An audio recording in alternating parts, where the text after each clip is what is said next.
more about, a set of beliefs and rituals that claim to get a person in right relationship with their God.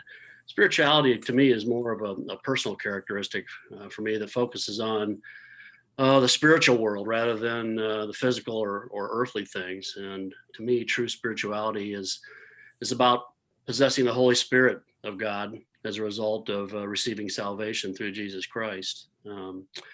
True spirituality, in my opinion, is the fruit that the Holy Spirit produces in a person's life. Love, joy, peace, patience, kindness, goodness, all the things that Scripture talks about. And it's all about becoming more like God, who's our spirit, and having our character conform to His image. So that's kind of how I view spirituality. Thanks, Scott. How about you, Toy? My name is Toy Beasly. I'm with TAS, Treatment Alternatives for Safer Communities, and I'm here to represent the Christianity platform. And just pick off what Scott said. He said a handful, and I don't want to replicate what he's saying. But basically for me, like Scott said, it's for me believing in something that have faith in God through the midst of my adversity. Sometimes we say we have faith in God, but do I trust Him?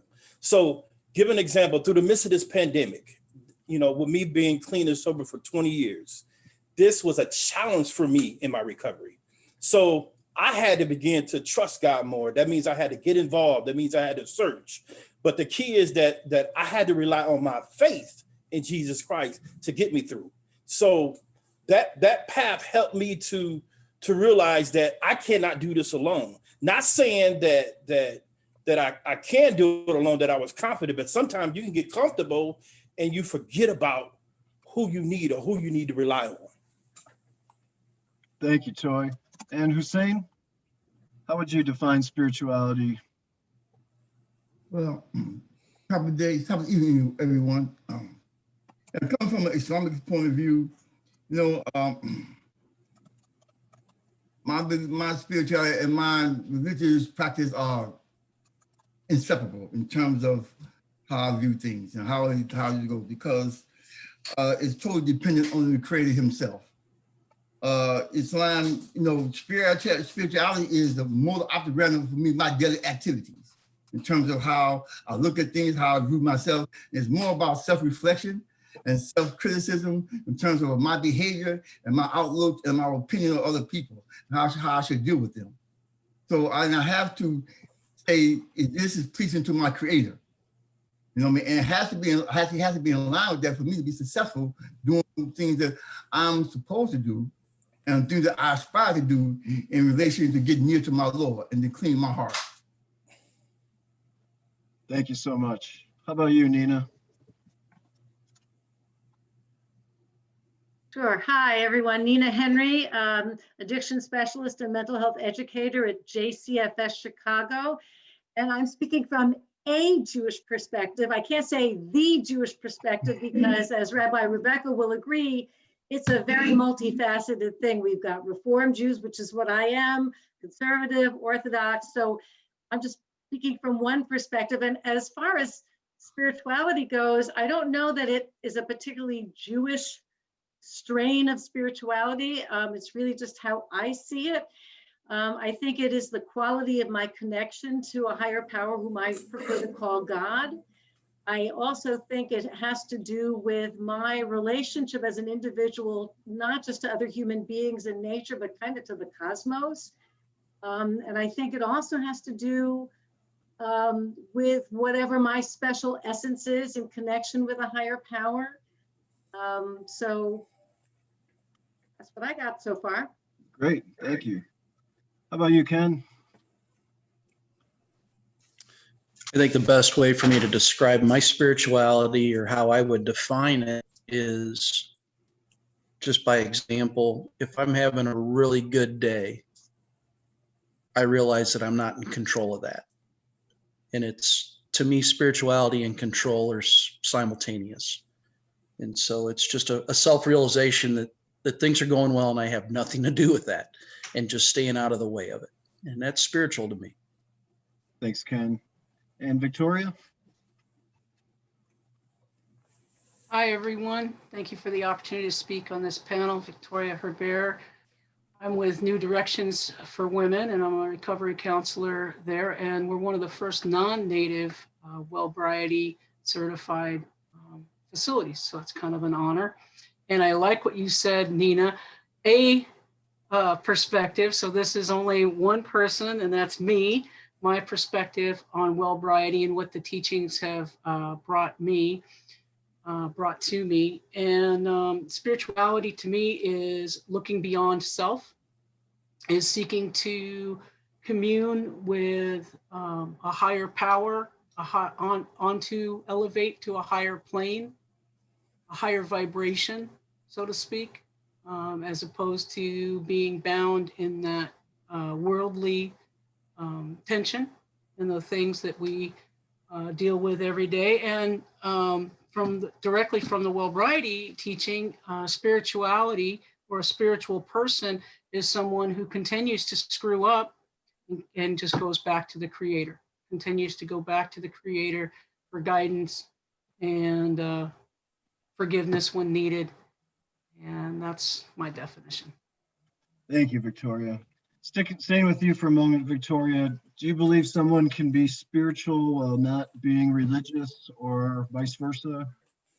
Good question. Yes. So that's been my experience. And my understanding is religious is a man-defined belief system and ritual practice, to do something religiously. We've heard that, right? He watches football religiously. That person goes to meetings religiously, or, something else along those lines. But then that means consistently with commitment. So I have something that I just noted because this really resonated with me. So an individual can have this practice out of a heartfelt belief, right? We choose to, something within a defined religion resonates in our heart, speaks to us, and we're motivated to return to that, just like we have in recovery. We're motivated to return to that because something's stirring in us. And so there's a heartfelt belief for what is right for them and others, and what brings them comfort, understanding, and community. Or a person could feel that they have to adapt, to this practice because it's what is expected of them, to go to this institution or to do these specific things daily, etc. And it may not be a stirring in their heart. It's a linear, what's expected within their culture or the people that they're associating with. So kind of it is, I've been taught in the Wellbriety teaching that Native peoples were living in spiritual balance, and the European peoples came and inflicted religious beliefs on Native peoples at the cost of Native lives and their spiritual practices and traditions.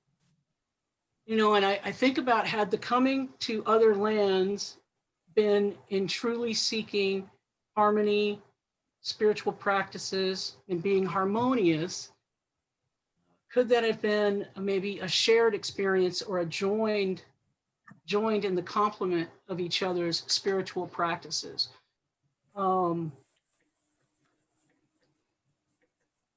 Instead of forced religious beliefs, it could have and rules at the, in this way, religious, it resulted in really a genocide. It took people's lives, it took people's cultures, and that was a forced, man-made religion. So I guess what I'm saying is somebody can be religious and miss that spiritual connection that is supposed to be about love and connection to each other. And I'm gonna just kind of take another little, like an example of being religious without being spiritually centered, I guess is what I'd want to say. Yeah, Okay. I hope that kind of made sense. Yeah, absolutely. Yeah. Thank you for going in depth on that too. Toy, Yeah. same question for you, buddy. Can someone be spiritual and not be religious, or the other way around? I don't think that you could be religious, but you could be spiritual. I think there's a big difference. Religion is a form of godliness, and spirituality is being connected with something that is greater than you. So to be in recovery, to recover, you have to have some type of spirituality.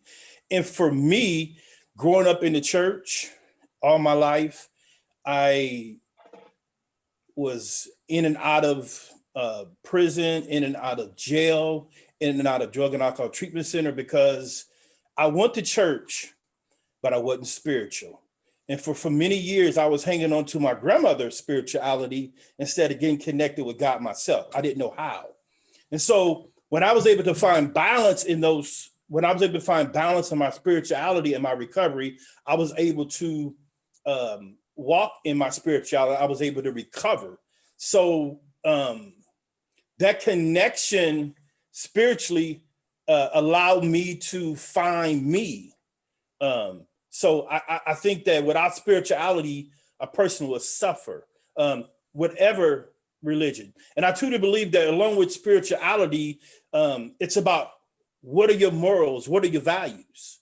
And so I think sometimes people miss it because that I'm spiritual, but with that spirituality, you got to have morals and values. So religious, no, but spirituality, yes, because I think religion is just a place where you go and congregate and you're not connected. Now, so yes, I think spirituality has helped me get from point A to point B in life without allowing myself to suffer spiritually. Does that make sense? Absolutely. So what I'm hearing is yes, you can be spiritual while not necessarily being religious. Yes. So Ken, question for you. We're going to have I assume we'll have some people new to recovery either here tonight or watching it, the recording. How would you describe to a newcomer what it means to choose a God of your own understanding? Yeah, that's a great question. The way for me to recover is through Alcoholics Anonymous. You know, I've been involved in that ever since day one. Sobriety date for me is May 7th of 2010. And I'm a firm believer when the book talks about you've got to build a new foundation. And for me, that also includes, if you want to call it religion or spirituality, I've torn apart everything that I was raised up in to go ahead and put that back together and piece it together so that I can have more of a spiritual basis versus a religious one, to have that higher power. And so when I'm sponsoring guys, I'm leading them through that path of let's back up and start all over from scratch again. And let's see exactly what we think about this. And it's kind of a reconnection. We're a different person when we start recovery. And hopefully we continue to grow on that, but we've got to have a firm foundation. And that's the way I take guys down that path. Thanks, Ken. Similar question for you, Husain. When you are, say, working with somebody new to recovery, do you generally try to encourage them to find sort of their own journey towards a higher power of God, or do you prefer that they, find a path to Allah or a specific God? Well, recovery is recovery. And I consider when a person comes into my experience in dealing with a newcomer to the fold, whether it be, because I came through, even though I was Muslim, I came through AA and NA. So that was, and even though they wasn't doing the spiritual things I was doing in terms of my recovery process, I would tell an individual I asked him what are his morals, what are his guidelines for his life, and understand where he's coming from, because it's about him. He has to recover. I'm just a guiding post or a listener to give him some choices. No, I don't talk about Islam to them. No, unless I'm talking to another Muslim. Like if I'm talking to a brother that comes to Malady Islami, then that's another story. But if I'm coming to NA or AA, then I'm utilizing their platform for a spiritual connection with whoever they call their higher power. If I'm dealing with a person from an individual that's coming to Malady Islami, then we're going to say, we're going to talk about Allah subhanahu wa ta'ala. What was the rules and regulations Allah said? You know what I mean? How do you connect yourself with that in that space? You know what I mean? How do you use your spiritual context in terms of trying to do the right thing for the right reason that pleases Allah to help you out of your fallen human condition?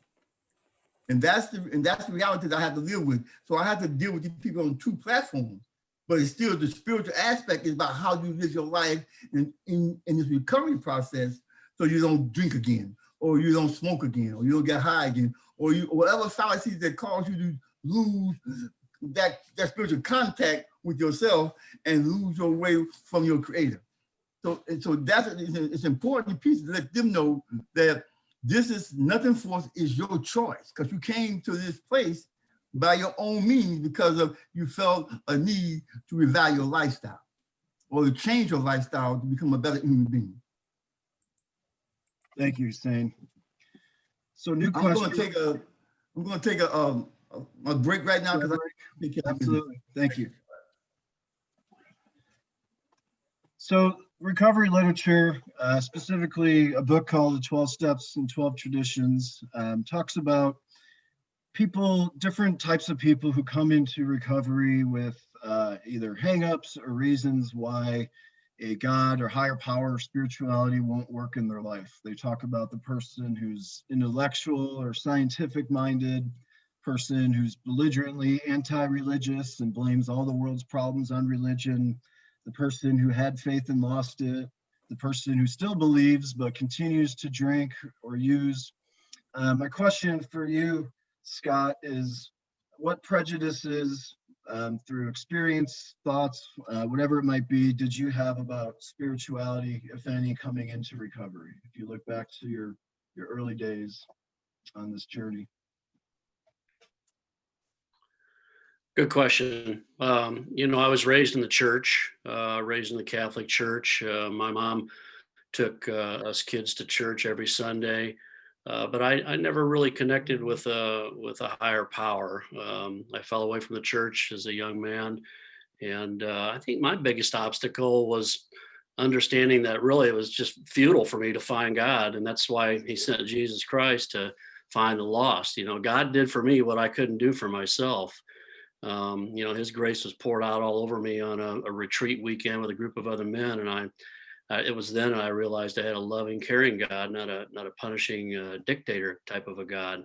He wanted me to be happy, joyous, and free. So, it wasn't so much of an intellectual challenge. It was just more understanding that, it wasn't up to me to try and find God. It was to be available for Him to find me and do what I couldn't do for myself. Thank you, Scott. How about you, Nina? What were some of the biggest obstacles to spirituality in your experience? So early on in my recovery, actually, I didn't feel a lot of obstacle to just finding belief. I'm one of those people that's referred to in the appendices of the book Alcoholics Anonymous, who had a catharsis. I mean, really, literally after one of my first meetings, and as a Jew, we don't get down on our knees a lot, but I got down on my knees because the people I met in that meeting said I should get down on my knees and ask for God's help. And I really had a rather, miraculous experience. I mean, I really felt a presence of a higher power. So that was very early on in my recovery. And so I felt a spiritual connection right away. I don't know that I identified that higher power, that God that I connected with early on with Judaism or a Jewish God. But what happened is, as I moved into recovery and started attending AA and NA and CA, and I was probably connected most of all with Cocaine Anonymous in my early recovery. As most of you or many of you know, a lot of what AA is based on is a lot of Christian thought in Christian dogma. And, nowadays we say the Serenity Prayer, but we used to say the Lord's Prayer a whole lot more. And I didn't relate to that. That was my upbringing, was in a Jewish family, in a Jewish community, in a Jewish synagogue. My father wasn't very religious. He was a Holocaust survivor and rejected some aspects of Judaism because of that. And my mother was brought up by Russians who came here after the pogrom. So they had a very sort of traumatic experience as Jews. And so I didn't have that kind of experience either. And so early in my recovery, I married my husband, and the two of us joined a synagogue. The reason we joined a synagogue was really just to educate my stepdaughter. But what I was beginning to experience in synagogue helped me connect with a God of my understanding, which I then brought into my practice of AA.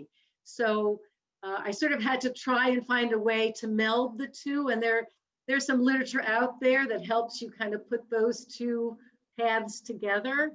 I didn't find them until later in my recovery. I just sort of hobbled through it on my own. I had a lot of support from my rabbi.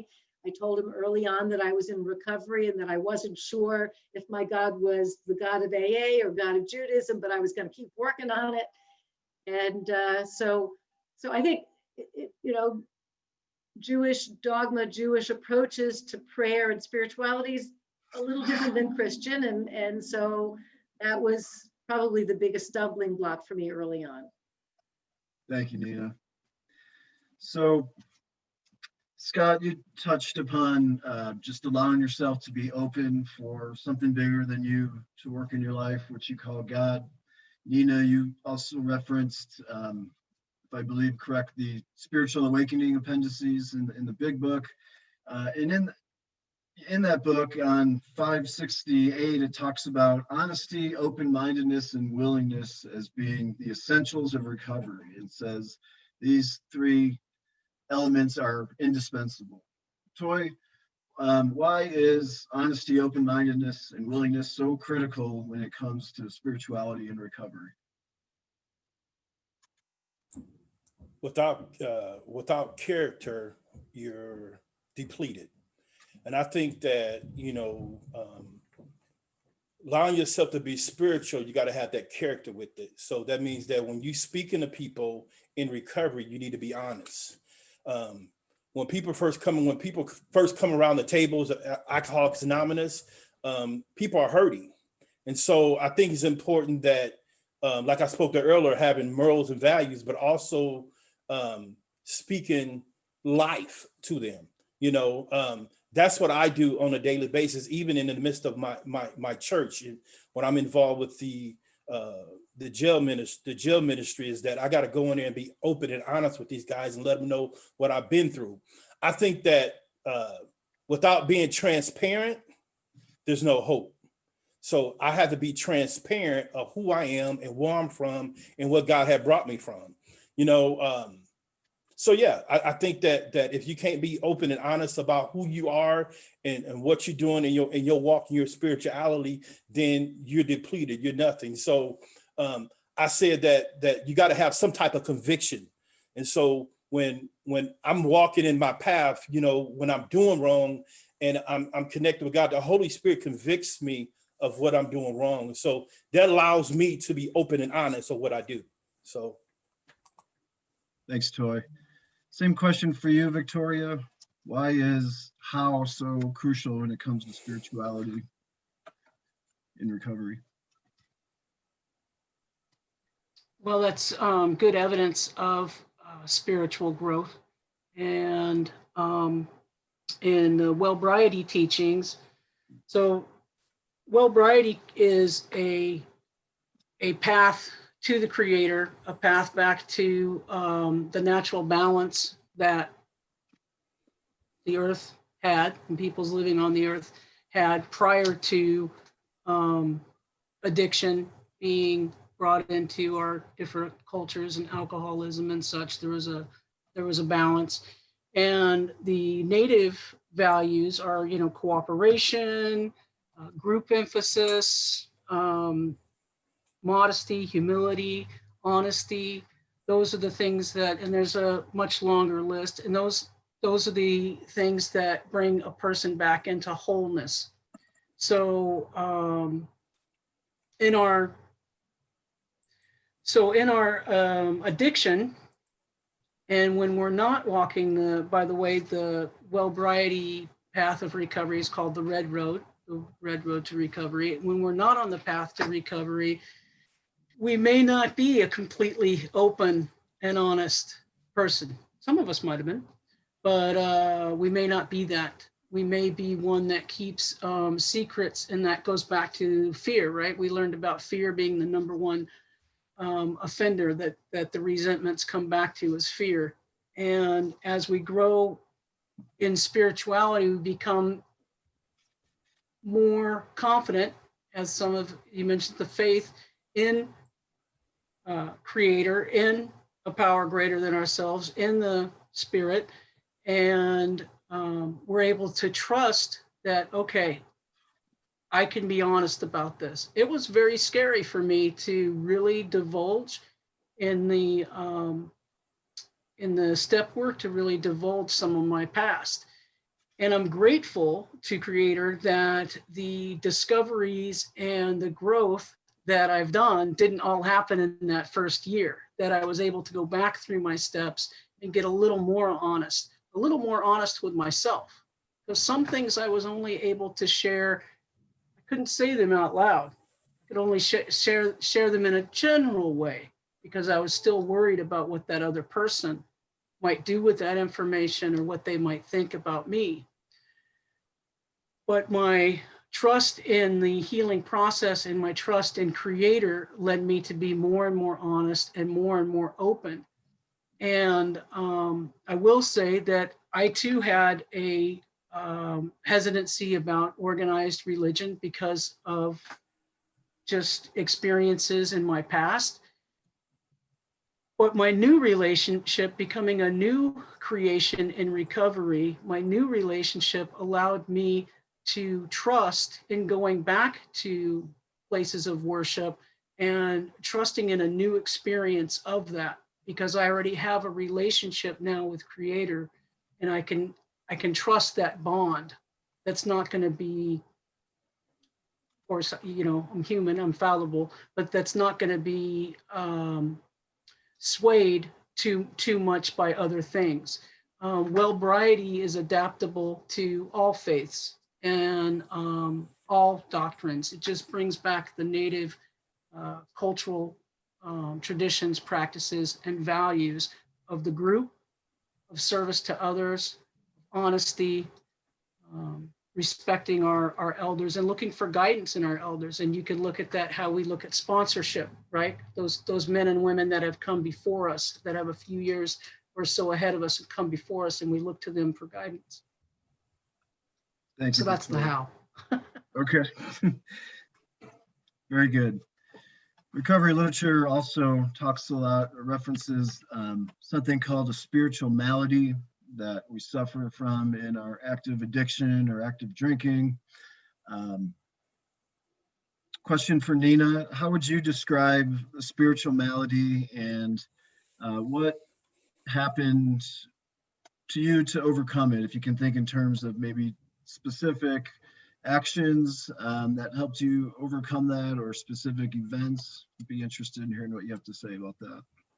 Actually, it kind of happened before I got into recovery. I had a very close girlfriend who got into recovery before me. In fact, she went to Grant Hospital, where Bob Carty used to work, for her early recovery and for her first treatment.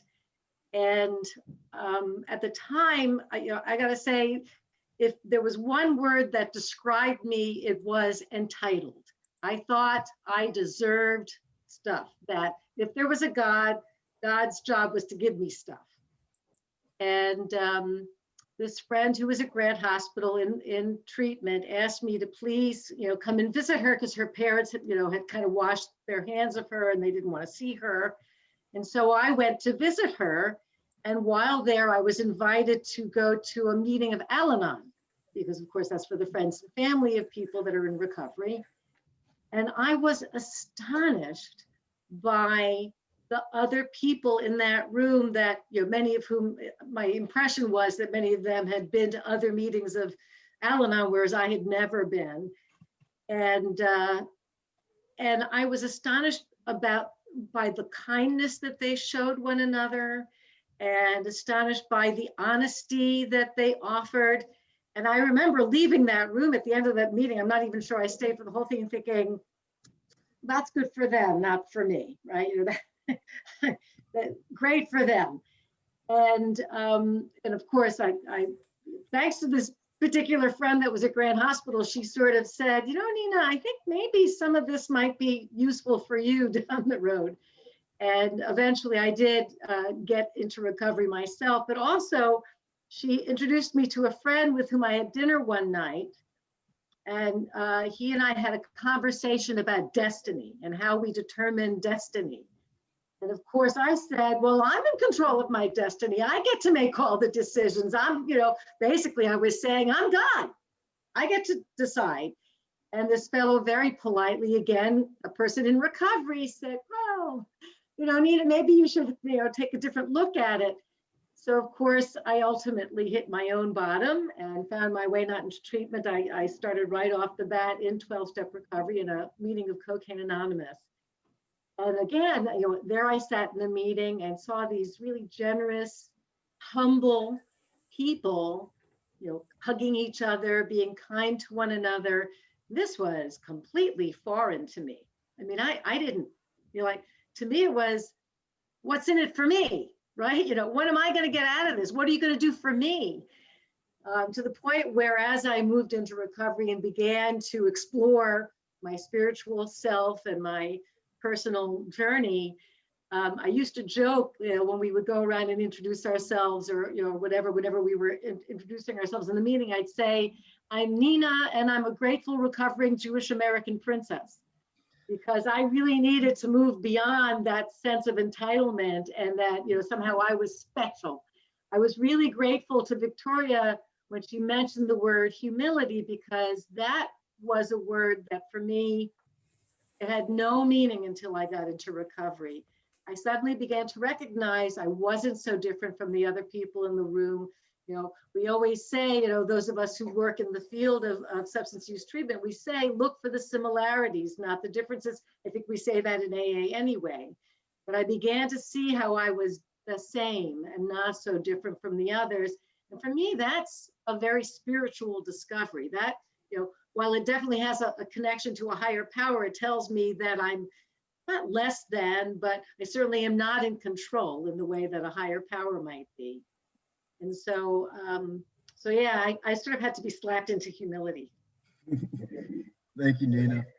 How about you, Ken? How would you describe your spiritual malady? And I know you could probably spend an hour talking about what happened to overcome it, but if there's one or two things you could point to, what might those be that helped you sort of get past that spiritual illness? And I appreciate what Nina had to say there, because she actually stole a little bit of my thunder.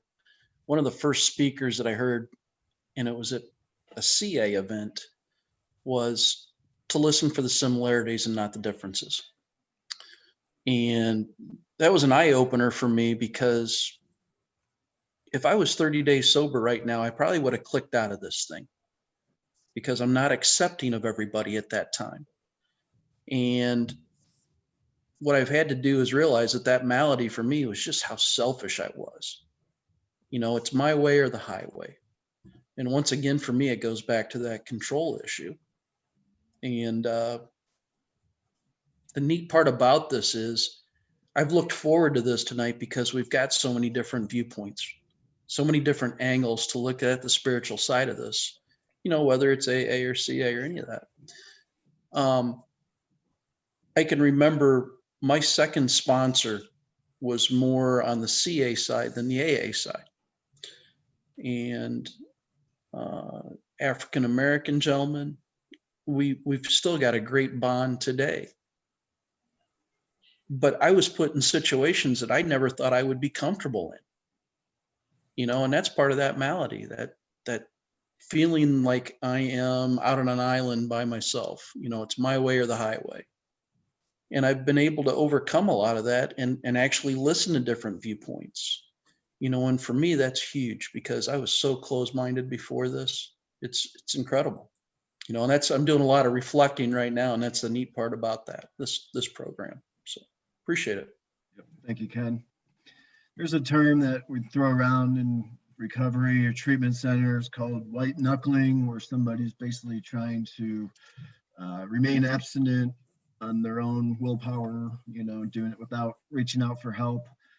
Scott, have you ever tried to live a recovery lifestyle without a higher power's help? And if so, how did that go? What was your life like at that time? Yeah, that's good. It brings back, like Ken was talking about, brings back some old memories of just trying to stay sober, a couple weeks at a time, and I'd be right back at it. And it wasn't until I had that spiritual awakening in my life that things started to change in my recovery.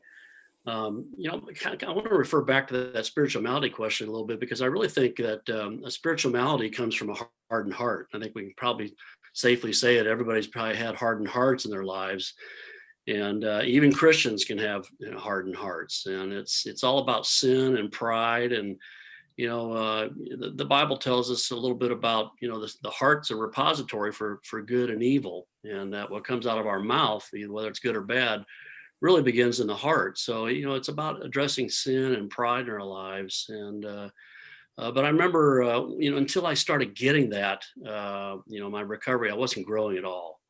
And it took about a year of recovery. And I had attended a men's weekend retreat, and really the grace of God was poured out all over me that weekend, and things really started to change in my recovery. But, I can remember white knuckling for several years, trying to stay sober.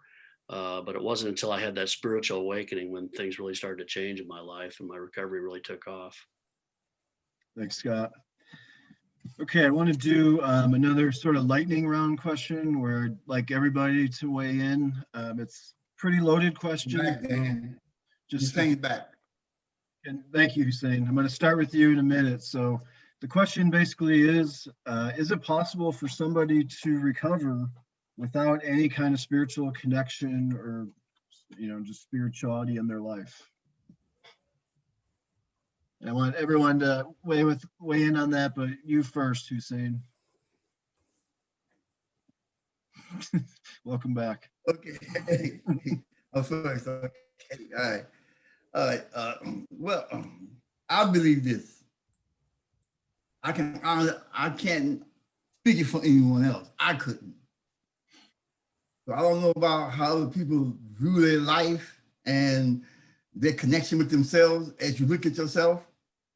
It's very important that you be honest with yourself. If you can't be honest with yourself, you're not gonna be honest with your higher power or God or creator, whatever, or anyone else. So I don't believe in my life that I could have made it without the creator, because he gives me life and he gives me death. I'm gonna die one day. I don't have no control over that. I don't have control over my living. He wakes me up. So therefore, he has all power over everything. I have to decide if I want to follow that or believe that and trust in that and deal with that.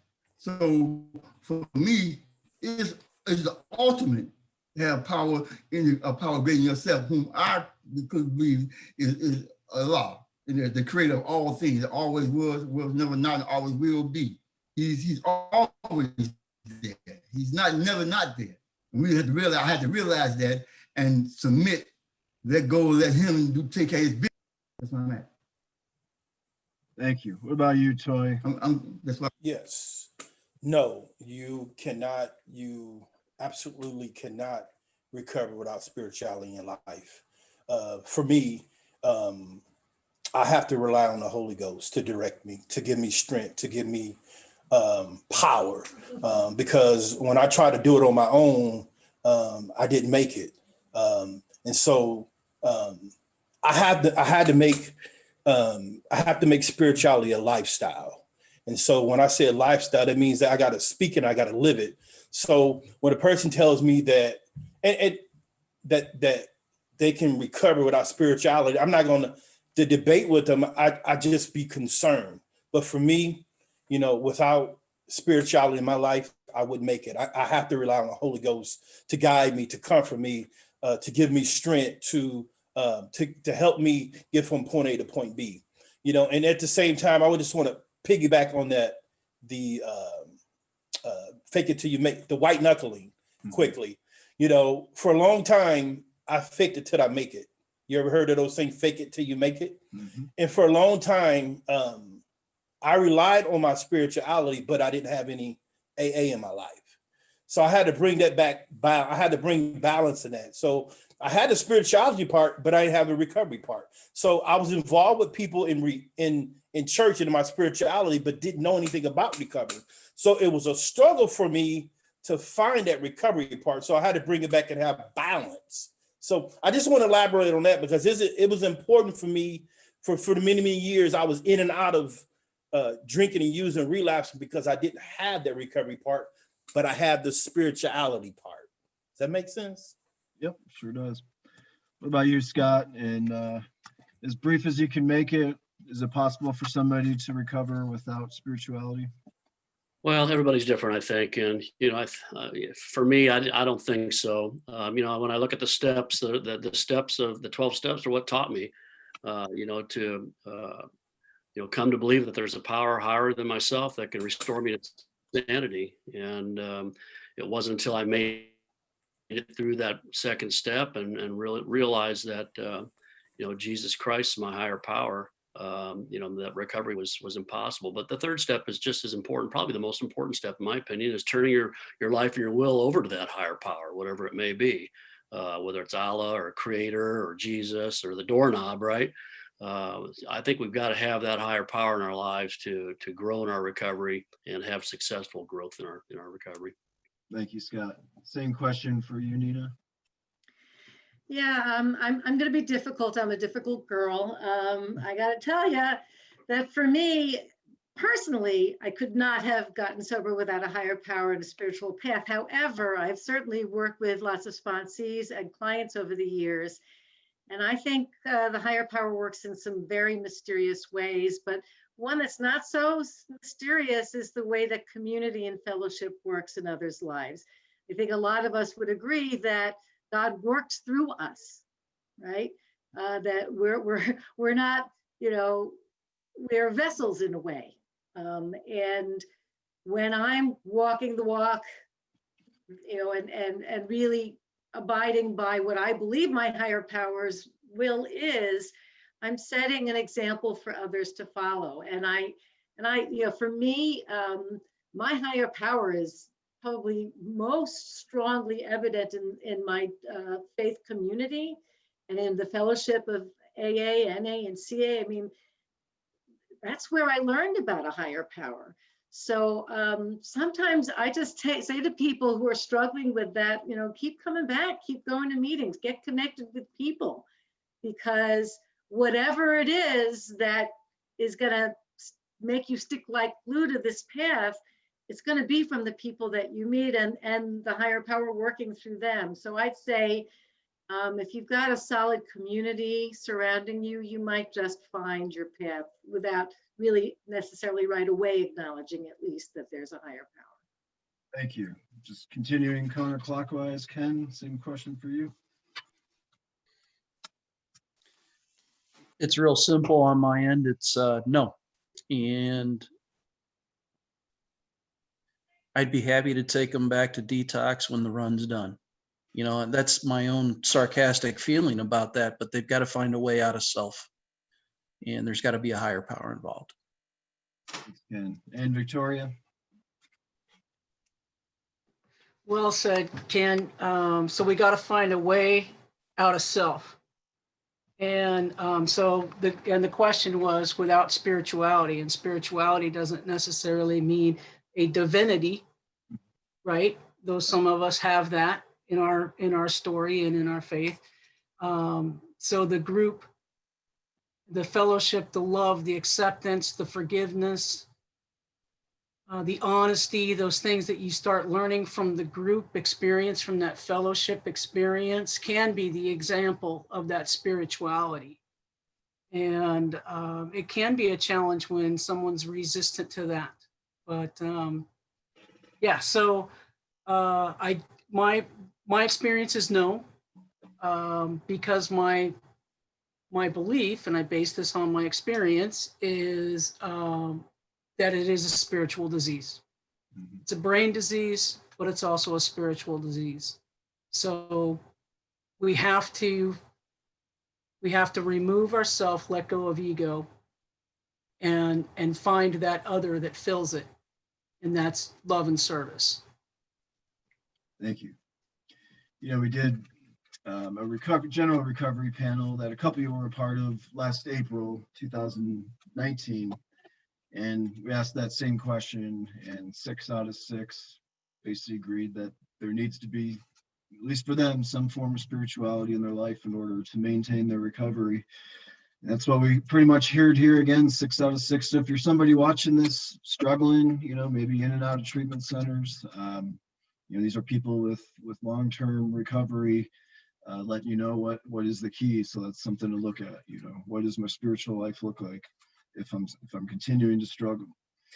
New question, and Husain, we'll go back to you on this one. What does having had a spiritual awakening mean to you, or what is a spiritual awakening in your words?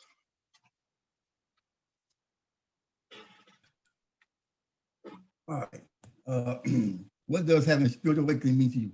I didn't want to die like this. That was my spiritual awakening. I did not want to die in the strong of my disease of willful disobedience, ignorance, and degradation. That was my spiritual awakening. And so it brought me back to me, even though I was practicing while I was in that challenging lifestyle, but it wasn't connected. I was disconnected. I was disjointed, even though I was practicing. So it was just like a fallacy, right? But I knew as my life, as I traveled through that sickness and illness, things started happening that did not allow me to express myself. Even though I was praying 5 times a day, I was fasting in the month of Ramadan, and I was make the dua, but they were just falling on deaf ear because I wasn't true to myself. I was sick, and until that day hit me when I said, Allah, I don't want to die like this. I didn't want to, not that I want to live like this here, because I wasn't living. I didn't want to die like this here, because I know if I die like this here, that I would still be suffering. So my spiritual awakening was allowing me to call Haymarket, call my homies that I knew there to get me in there. And that was the same day. It didn't take it from that statement to Haymarket. And I've never looked back since. So my spiritual awakening was, I didn't want to die like this. And that allowed me the courage to move forward. Thank you. How about you, Nina? What does it mean to have a spiritual awakening?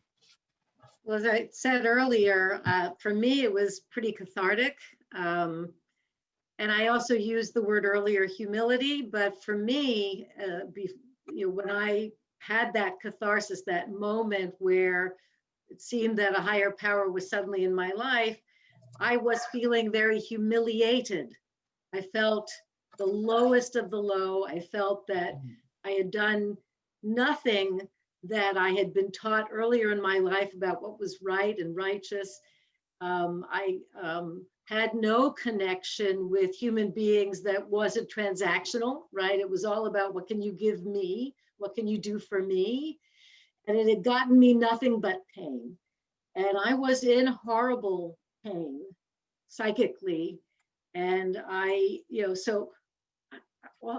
hard for me to describe it because it was a catharsis. It was a sudden awakening to something bigger than me.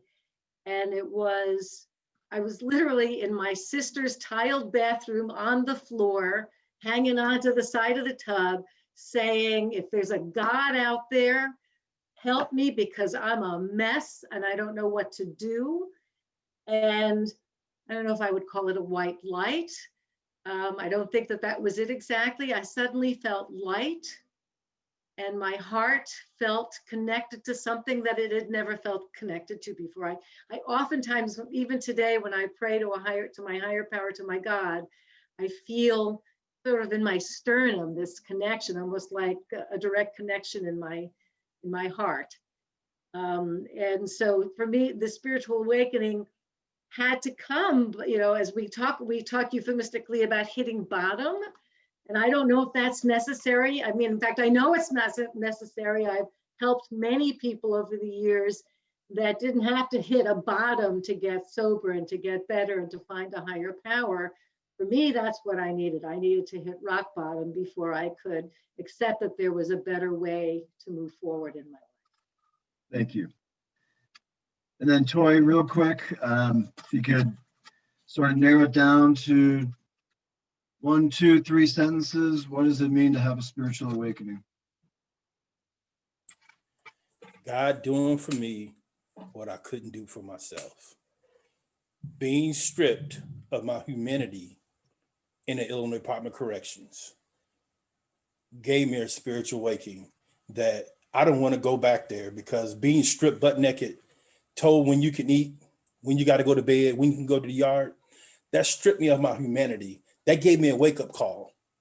And that's when the journey began to trust my Lord and Savior, Jesus Christ, no matter what.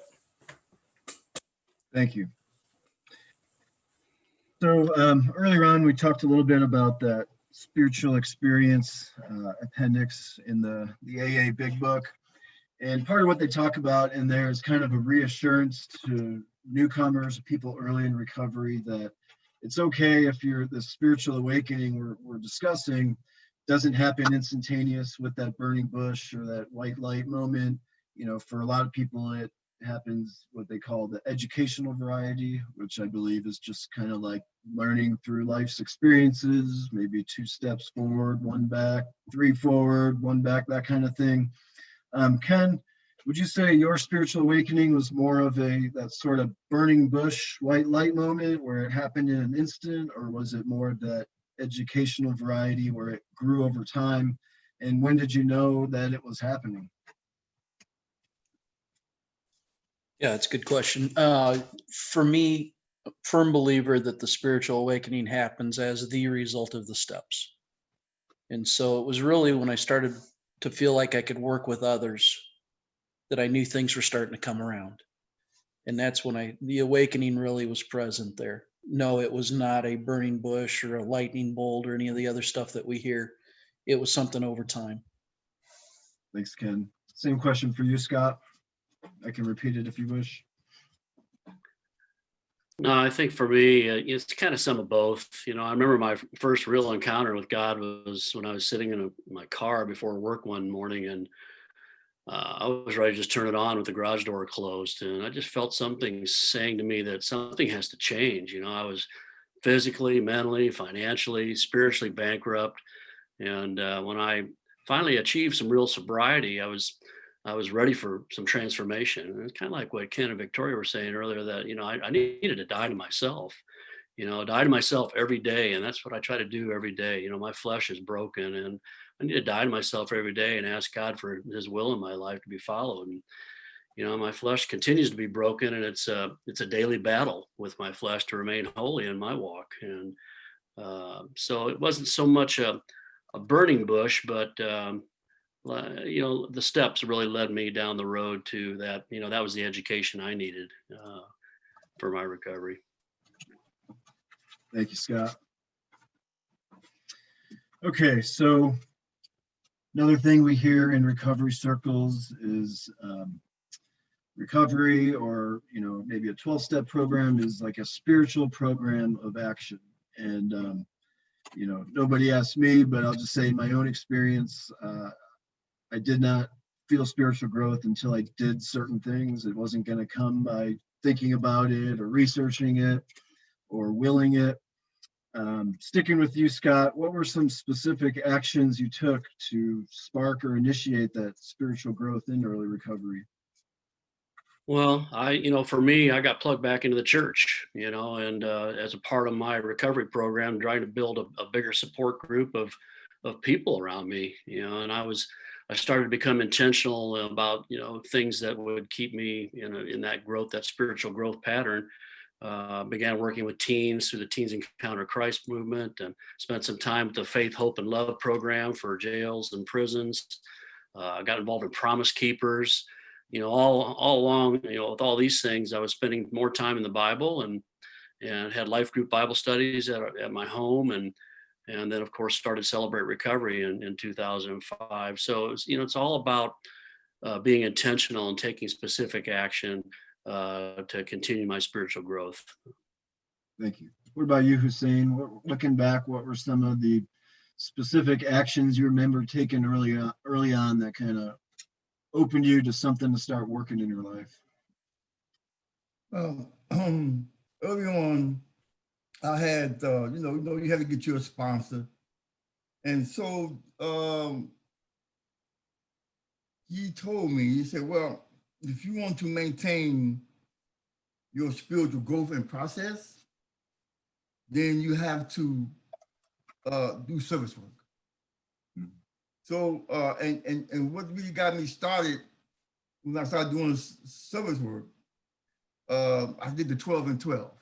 No, Living Sober was my group, the group I facilitated for 2 years. And I learned in that group, and facilitating that group, and reconnecting with my spiritual well-being and my creator allowed me to be able to be assist and understand what I was reading.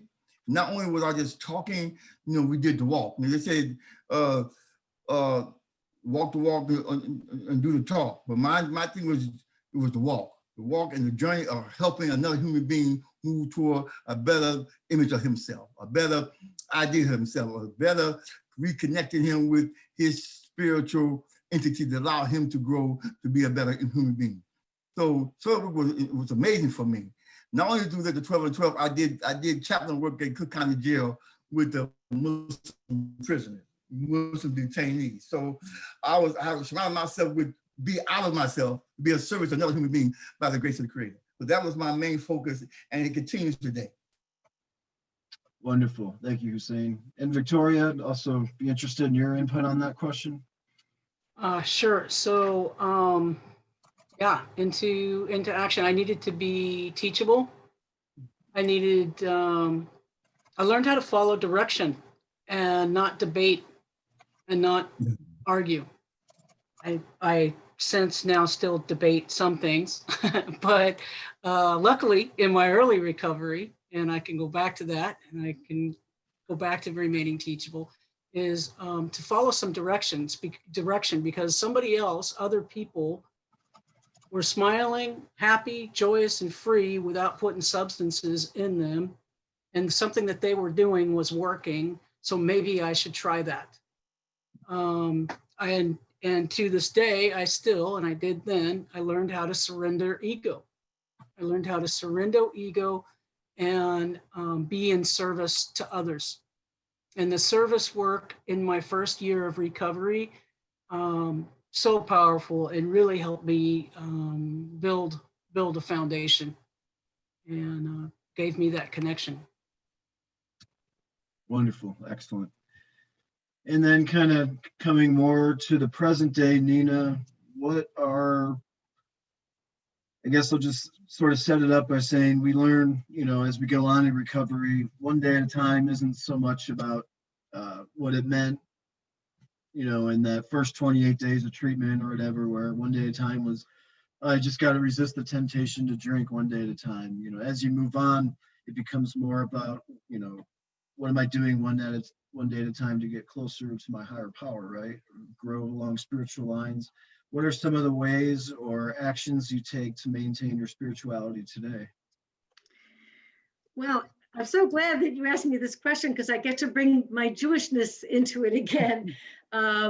So one of the things that the Torah asks us to do, and it's very a pretty big part, I would say, of Jewish practice, is morning prayer, And in particular, morning prayer involves bruchas or blessings. And in fact, somewhere in Rabbi Rebecca, maybe you can help me with this, somewhere in the Torah, it says that we're to give 100 blessings every day. So my interpretation of that is that, you know, when I'm taking my dog out for a walk in the morning, I go, oh, look at the beautiful birds. Thank you, God. Look at this beautiful day. Thank you, God. Look at this wonderful pet that I have that makes me walk and get healthy. Thank you, God. I mean, you know, so I'm blessing and thanking God, not just in the morning, all day, every day. I try and, you know, when a moment of goodness comes, or someone does a good turn towards me, or I have the opportunity to do a good turn towards them, I'm really blessing, you know, I'm blessing God all the time, thanking God and being grateful. And then the other piece, which is probably my favorite tenet of the Jewish religion, which is the concept of tikkun olam, which is loosely translated, I don't know if it's a great translation, is perfection of the world. That my job as a Jew is to do everything in my power to make the world a better place. And certainly that means helping others to, you know, if I'm gonna stay sober, I have to help other people stay sober. So tikkun olam and that activity kind of marry very nicely, but I'm very invested in making the world a better place. Very interesting. How about you, Ken? What do you do these days to maintain that spiritual fitness?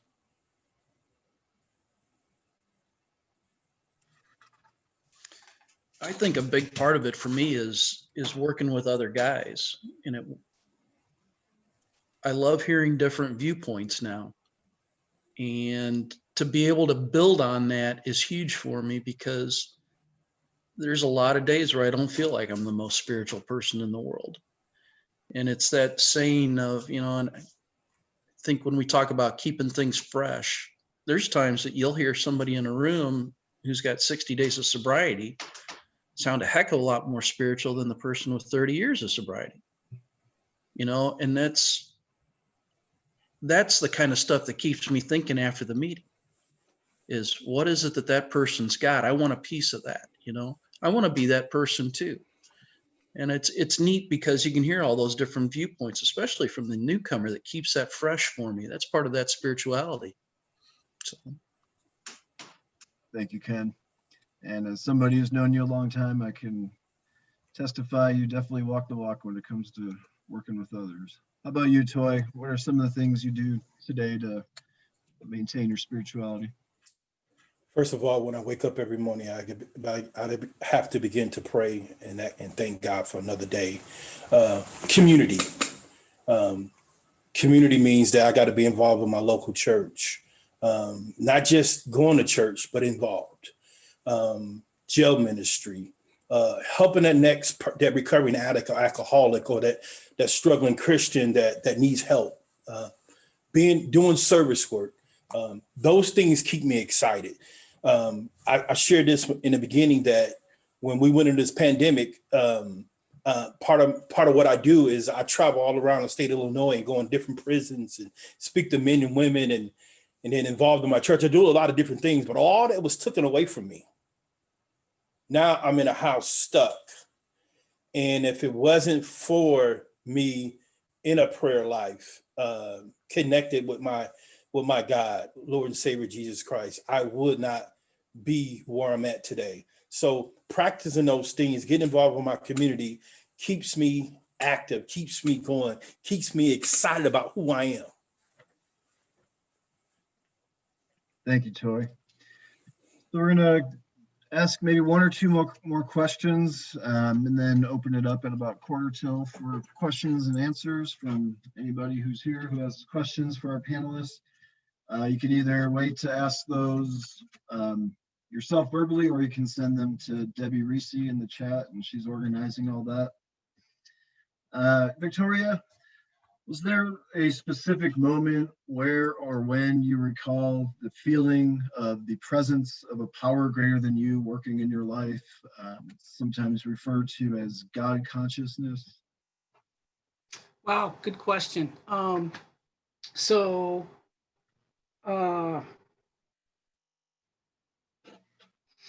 So there was I think, well, God, give me the words. So I think the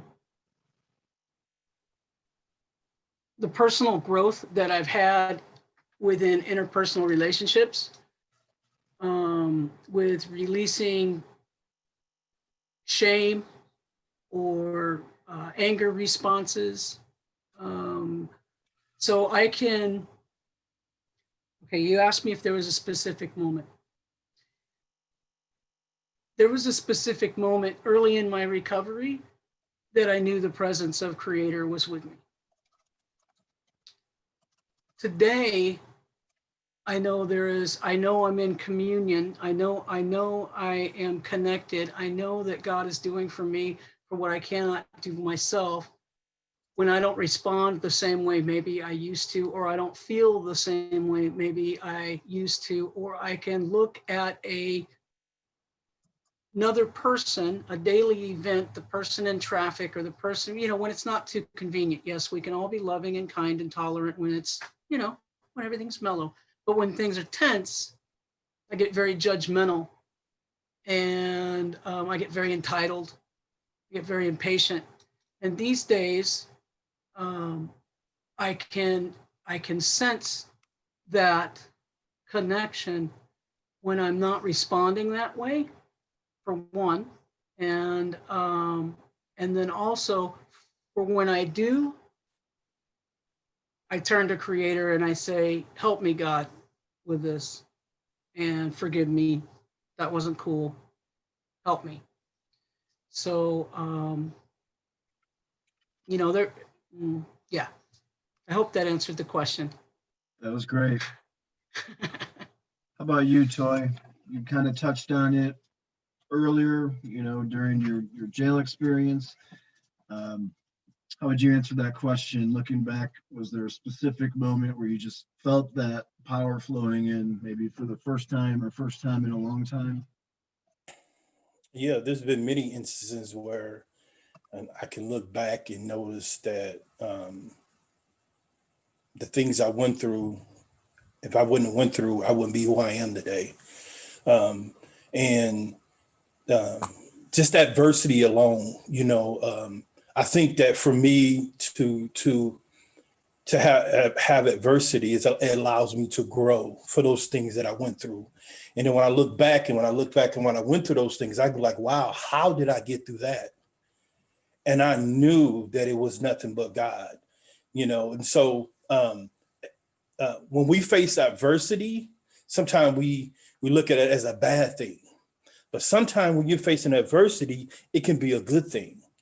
Even today, being 20 years clean, and I'm not boasting about how much time I got because all I got is today. But when I begin to look back the times where I was shot at, I was stabbed, and I'm like, man, how did I make it through that?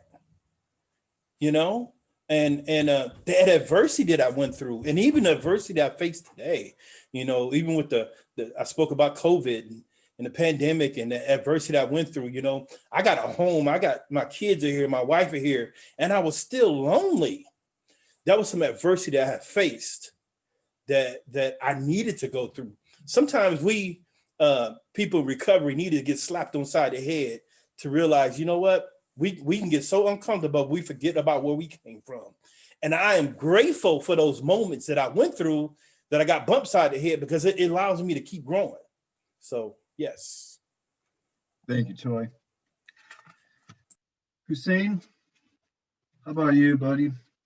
Can you think back early on and remember a moment where you realized maybe this is what they've been talking about with this higher power thing? Is there something you remember feeling or experiencing that you could share with us where you started to feel that spiritual growth happening in your life? Yeah. Well, at the present,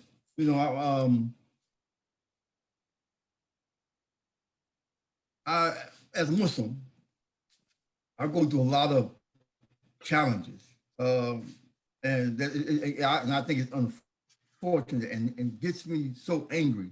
And had it not been for the fact that Allah says,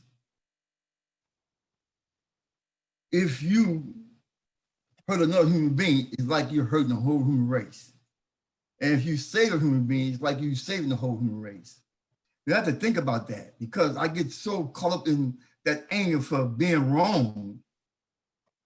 And like Brother Toy said, it could be something that's good for me, only if I just open my eyes to see it. You know what I mean? So I had to back down and let go and let God, so I can be able to facilitate some well-being. It's outside my control. I can't control it. I can mess it up. And I have to remember that. I would mess that, me doing what I wanted to do got me the problems that I had, the fallen human condition, and the negative challenges that I had to face in my life. But as soon as I was able to calm down and breathe, then it allows me to say, okay, this is for a reason. Guide me through this situation, because you got to go through it. You can't go around, you can't go over, you can't go under, you got to go through it. So you have to deal with it. You know, even with my family, all of that, I had to be able to do it one step at a time and look on the other side. It's going to abate itself, but I have to be patient enough, and I'm a very impatient person. You know what I mean? And I'm working on that every day. You know what I mean? Because I understand that, you know, it's not my time, it's his time. When he says I'm able to handle a situation, I may not be able to handle that situation right then. So I have to maybe back off and allow him to take control and guide me through the situation, so I can become better and be more of a service to people that I don't know, that see me, and I don't see them, especially with my family. I have to be able to show them and not just tell them. You know what I mean? And sometimes it's painstaking. And so I feel the Creator all the time in those times of hardship, and especially, he says this, he said, if you call on me when times are good, I got you when times are bad. So I had to remember that. Thank you.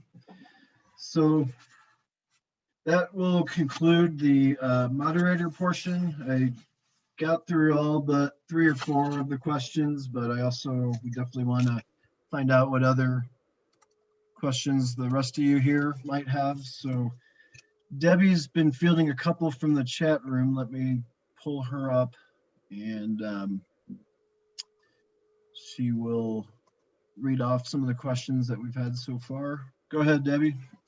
All right, folks. This has been great so far, I think, and I love the questions that are coming in. Go ahead and keep them coming. I'm going to do them in order that they came in. Somebody is interested in the one another aspects. How does your spiritual walk take you to specific folks? What types of folks do you gravitate to? Have your walks been mostly holy from or tandem with others, or solely yourselves? You know, a lot of you talked about the other people that have walked with you. How important is that? And what about those folks you gravitate to? I'm going to just kind of let you unmute yourself and see who wants to go with this. See how that goes. I'll take a shot at this. I'm Scott. Yeah, there were quite a few little questions in that. Yeah. You know, I think I tend to gravitate towards. Whoa. Go ahead, Scott. I tend to gravitate towards people who are really struggling in life, no matter what the hurt, hang up, or habit is. You know, there's something the Bible tells us about confessing our sins to each other and praying for each other. We find healing. And I in my recovery, I've grown to be more compassionate. I've grown to be more empathetic rather than sympathetic to people. And, you know, I'm drawn towards people who are struggling, and I can share my story and what God has done for me in my recovery in an attempt to educate people that, you know, there's some great recovery programs out there. It's not just about the one I'm involved with. There's some great ones. I mean, Alcoholics Anonymous, Narcotics Anonymous helped save my life. Celebrate Recovery has taken my recovery to the next level. It's more of a holistic recovery experience. I can work on any type of issue that I'm struggling with and apply the steps and principles of recovery to it. But I think it all boils down to being more authentic, more open-minded. We talked about, how and willing. I need to be willing to be open to others and willing to meet people right where they're at, and listen to them, empathize with them, and help lead them by sharing my own story. Does anybody else want to take a shot at that one? It's actually Sure, I could real quick. So Victoria is not an island. I can't, the path of recovery would not be as impactful, as rich, if I was just doing this alone. It's kind of like recovering without a spiritual component. I would be abstinent in that sense. So early on in recovery, getting with that group, that home group, and that group of people, that gave me the security and the belonging. And then finding a sponsor and a smaller group of women that we got together with and doing some of those outings and camping trips and things like that. And then there was a season where this was several years into my recovery, just work and this and that and all that. I realized that I was outside of the herd. Yeah, I had a sponsor, but I wasn't really partnering with anybody. I wasn't really connected. So fellowship and connection with others is important. And again, it helps me to look for the people that seem to have something that maybe I want. That sounds funny, but maybe that I'm missing. There's a coworker of mine that responds and looks at people so lovingly. And she may have had to do this as an acting as if, fake it till you make it thing till it came. But that response and now that genuineness and love that comes from her, I want more of that. So being around the people that you want to emulate or that you want to learn from is really important in anything, really. Thank you for that. Ready for the next question, or somebody want to answer that? Well, I just want to piggyback on. I gotta let you do that for. Okay. Go ahead. Go ahead. You did, We'll but you take did, Toy Toy. and then we'll take Husain. Okay. We'll Just start quickly, what I was going to say, it is important too that I had to put people around me early on that could speak life to me. I couldn't be around a lot of negativity. I know that you got a lot of negativity in the world and things go on, but it's important early on in recovery that you put people around you that can speak life to you. Because when you put people around you can speak life to you, that you can grow with that, So, and also too, I want to add on to what Scott said. I too is very passionate about working with people that are struggling, because that reminds me that I was sick at that place one time, or my salvation was at that point at one time, and if I can't help the needy, then how I'm gonna grow. Okay, Husain. Okay, so yes, I like to, person that helped me a lot in my recovery process, walked me through this process was my wife. My wife, she's a part of recovery, and we had some very heated and drawn out conversations through the years. Now we've been going on, I think it's 23 years of marriage this October. And, it's always new. And she's always putting forth different scenarios that I may not look at. This has been through all the recovery process. Sometimes I like it, sometimes I agree, sometimes I disagree. But the fact of the matter is, we walk this path together, Islamically and in recovery. You know what I mean? And so she's been a great foundation for me. And I appreciate the creator by allowing her to be part of my life. It's awesome. Thank you. Another question. When those of you that were away from the church or other sacred communities and then came back to those, Did you feel welcomed? Did you feel judged? Were there stigmas? How welcoming are the faith communities in general? Not the clergy necessarily, but the faith communities. What have you experienced there? I'd like to chime in on that one first. So people are fallible. People are people, and if you're new and you don't really have a connection with, this is of course my little disclosure. This is my opinion only. If you don't really have a connection with the Creator, with a power greater than yourself, look for the recovery communities that are within that church or that institution. And you can find that sometimes on their website. You can find that in some meeting lists. And that can sometimes be an easier, softer way to go into that community.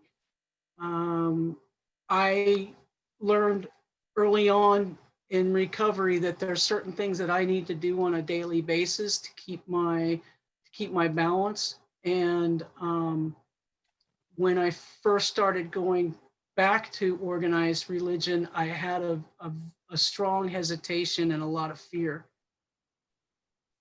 But Creator reminded me, I got you. Your relationship is with me. That's just a building. Yes, there's people in there, but that's just a building. I'm with you. And that allowed me to have a different lens to view things through. And when I walked through that church at that time, I felt love and acceptance. And that wasn't a specifically recovery-minded type church, but that's where I needed to be at the time. So it all depends on the church. It all depends on the people. And if you're new in a relationship, in a spiritual relationship, just check kind of your motives where you're going while you're going there, and maybe find one that has a celebrate recovery, or that has an addiction recovery meeting in one of those institutions. And the Jewish community, the Buddhist community, all the different communities, not all, but many of the different communities have that. Have those types of organizations and welcoming. I hope that got to it. Thank you. Anybody else want to take that? Your experience in going back to the faith community and how you were received. I'm going to come at it from a slightly different direction. Much of my work that I do on a day-to-day basis with JCFS Chicago is to work to end stigma against people with substance use problems.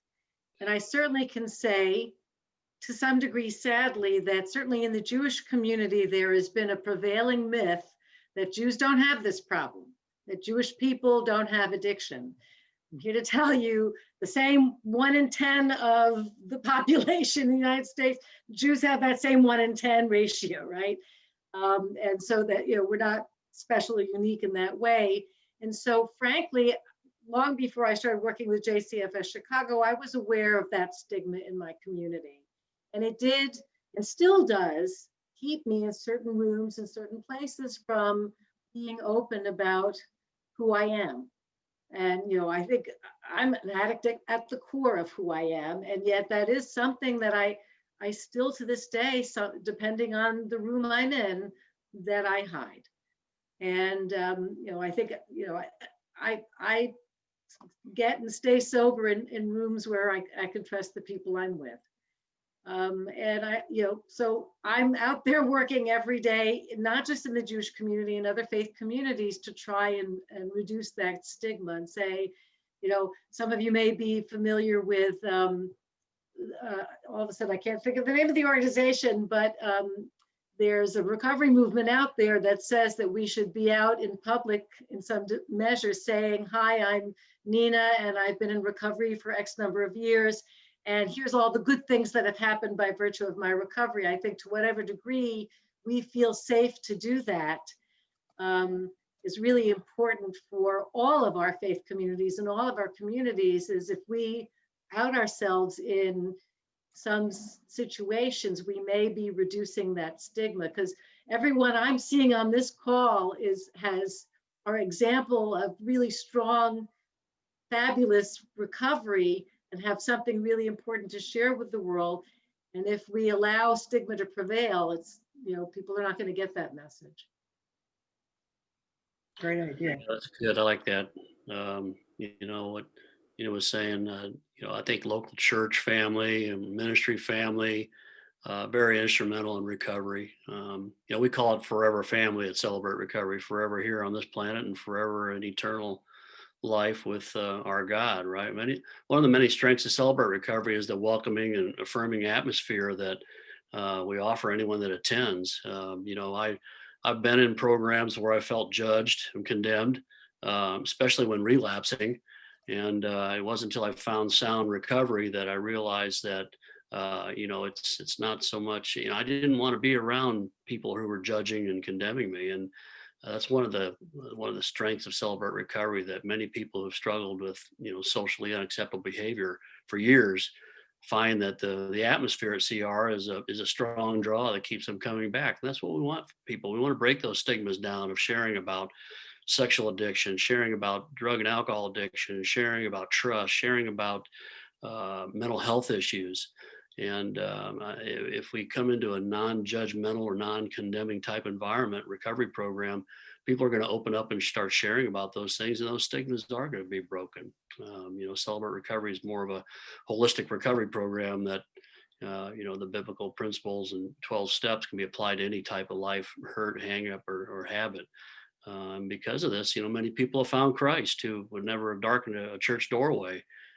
So I think there's a great sense of need for strong church and strong ministry family around you. Yeah, I can piggyback on what Nina said, that when you're going back into the faith community, they're very welcoming, because I came through like Islami, and the camaraderie and the same story and the same lifestyle that we had to encounter and talk about, so when we back to the masjid, and people need us to be there. So we was a springboard for them to talk about their situation, their conditions, you understand? Some were judgmental, some were not, but it didn't matter. The job was to give a message and be sincere in that message, in terms of your behavior and your actions and your deeds. And as long as you're doing that and you're sincere, the Creator will open other doors and enlighten those people or your situation and condition, allow them to become more, allow them to instead of looking at me, they have to look at themselves. So it was a good thing. Great. Anybody else want to tackle that one? As a person in a faith community, I was almost afraid to ask that, because I want us to be welcoming, and I fear I can't control the other people around me, but I want us to be welcoming, and so I hope that was the case.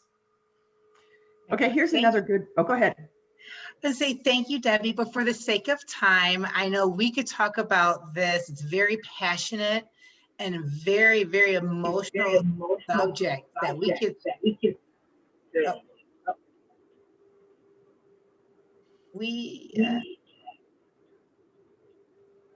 Sorry, I'm hearing something. Maybe mute. There you go. There we go. Excellent, excellent. Like I said, we could go on probably for about 2 or 3 hours on this topic. And so I want to take this time to say thank you from the bottom of my heart, panelists, for you being vulnerable to share your personal stories and to show, and thank you, Toy, and share that there are different pathways to finding what you find in a higher power, and what brings you spiritual balance, and what helps take away that pain that so many people spoke to this evening. So thank you so very much again for being vulnerable, sharing your stories, taking the time to help educate other people that there is hope, that they just need to reach out and find that. And in order to do that, can you send me the information that people could reach out if they're interested in pursuing for Christianity, Islam, Judaism, Wellbriety? I know, Victoria, you did drop something in the chat box. regarding Wellbriety, but I can send it out to the audience. I can consolidate all, like a link or something that people could find out more information if they're curious. And also, again, thank you very much for taking the time to share your stories. Dan, excellent job moderating. Debbie, thank you for moderating the chat box, the whole 9 yards. And would anyone like to leave us on a final thought?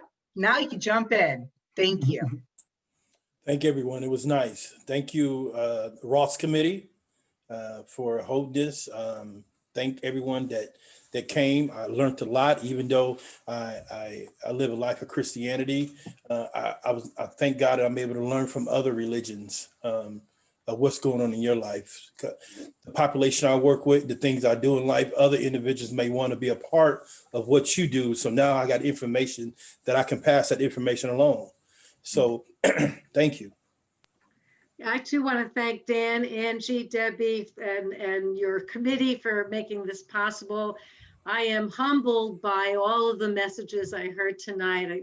Some really cool people in this Zoom room. So I'm really grateful to be here and grateful to see my buds, Bob and Mark, and my boss, Beth, is sitting there in the corner. So it's good to see you all. Well, I'll say real quick, Nina, regarding a bunch of cool people, if you spot it, you got it. So there you go there. Thank you for inviting me and letting me participate in this panel. Nice to meet you all. This is one great thing about the pandemic, is the fact that we're able to connect in this way. This has shortened the miles between us. And as recovering people, and then also professionals, anything that we can do to take down the barriers for people getting the message of recovery is what it's about. And if you have any Native people or Indigenous folks within your community or coming to your meetings, you might, that maybe seem a little bit challenged with connection, you might check out Wellbriety and the Red Road to Recovery. It's a very good partnering of the Medicine Wheel teachings and the 12 steps of AA. Definitely will do. Thank you, everyone. All right. I think that's it then, right? So we got to save some for the next one, right? So, Exactly. Thank you, everyone, for joining us this evening, and have a great evening. Thank you. Bye-bye. Thank Good night, everyone. Stay safe and healthy. yes. Oh, by the way, Thanks, we did record this, so. Take care, Batya. Hey, Let's just Dan, gonna are we say, meeting on we'll- Friday? We'll be putting this on our YouTube channel. That's all I was trying to get off. Okay, Lynn, thank you. Sheet the bet. Thanks, Ken. Go Cardinals, go Take care. Sox. Dan, are we meeting on Friday? Good to see you again. You guys did wonderful job. I think we'll take this Friday off. Cardinals won, so we got to have another panel tomorrow, Dan. All All right. Go Cardinals. Yeah. Hopefully And my thank good karma will Lynn come as tomorrow. well. Thank you. Okay, All right, I'm shutting her down. bye-bye. See you, Melissa. Thanks for coming. Yeah, see ya. Keep it up. Thank you.